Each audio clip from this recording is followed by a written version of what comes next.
সেই দৃশ্যটা শাশুড়ি মা দেখতে পারবে। ওই জন্য কি করেছিল, মেনকা মাথায় দিল ঘমটা চিরকালে ন্যাংটা। তাহলে যা আছে মহাভারতে, তা আছে ভারতে, যা আছে বিশ্ব ব্রহ্মাণ্ডে, তা আছে ক্ষুদ্র দেহ ভাণ্ডে।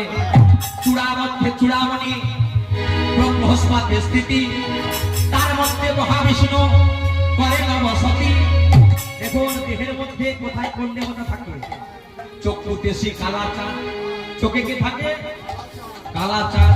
করিতেছে ধ্যান, আর নাসিকাতে নিত্যানন্দ করে মধুপান। নাকে নিত্যানন্দ, কর্ণেতে চৈতন্য গোসাই হয়ে সাবধান, আর মুখেতে ভদ্রাক্ষ বসে 32 জগান। আইলি ভাই সরস্বতী, পামেতে শ্রীরাম, বাহুতে শ্রী গোবিন্দ, হস্ত